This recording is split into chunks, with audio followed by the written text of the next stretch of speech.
এখন সৰু গাঁৱৰ এটি পুৰণি ঘৰত ৰাহুল নিজৰ বুঢ়ীমাকৰ সৈতে বাস কৰিছিল। ঘৰটোৰ অৱস্থা একেবাৰে দুখ লগা আছিল, কিন্তু মাকৰ মুখত সদায় শান্তি আৰু মৰমে ভৰা হাঁহি দেখা গৈছিল। ৰাহুলে নগৰত গৈ ডাঙৰ মানুহ হবলৈ বিচাৰিছিল।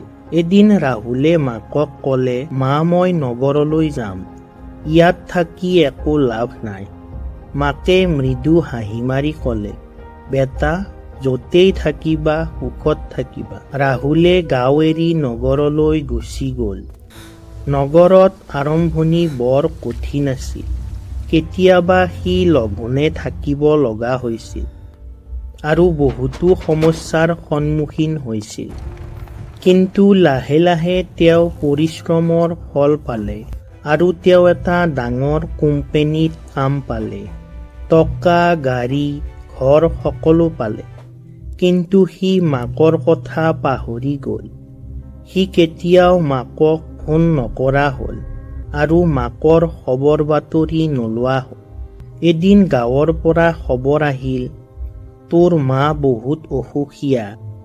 ৰাহুল তৎক্ষণাৎ গাঁৱলৈ গুচি আহিল। মাক শুই আছিল। শ্বাস ধীৰে ধীৰে চলি আছিল। ৰাহুলে কান্দি কান্দি ক'লে, মা, মই আহিছোঁ। মাকে কঁপা হাতেৰে তেওঁৰ মুখ স্পৰ্শ কৰি ধীৰে ধীৰে ক'লে, মই জানিছিলোঁ তই নিশ্চয় আহিবি। ৰাহুলে ফুফাই ফুফাই কান্দিবলৈ ধৰিলে, মা, মোক ক্ষমা কৰি দিয়া, মই তোমাক পাহৰি গৈছিলোঁ।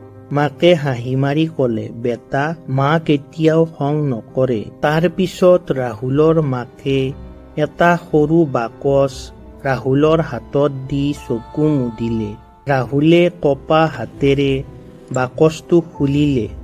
ভিতৰত কিছু পুৰণি টকা আৰু এখন চিঠি আছিল। চিঠিত লিখা আছিল, বেটা, যেতিয়া তই নগৰলৈ গৈছিলি মই জানিছিলোঁ তোক টকাৰ দৰকাৰ হ'ব। এইবোৰ মই তোৰ বাবে জমা কৰি ৰাখিছোঁ। যদি কেতিয়াবা তোমাৰ সমস্যা হয় তেতিয়া কামত আহিব। ৰাহুলে সেই ঠাইতে বহি ভাগি পৰিল। সি মাকক অকলে এৰি গৈছিল। তাৰ পাছতো তেওঁৰ মাকে শেষ শ্বাসলৈকে তেওঁৰ কথা চিন্তা কৰিছিল। কিছুদিন পাছত ৰাহুলে নগৰৰ চাকৰি এৰি গাঁৱতে এখন সৰু বিদ্যালয় খুলিলে।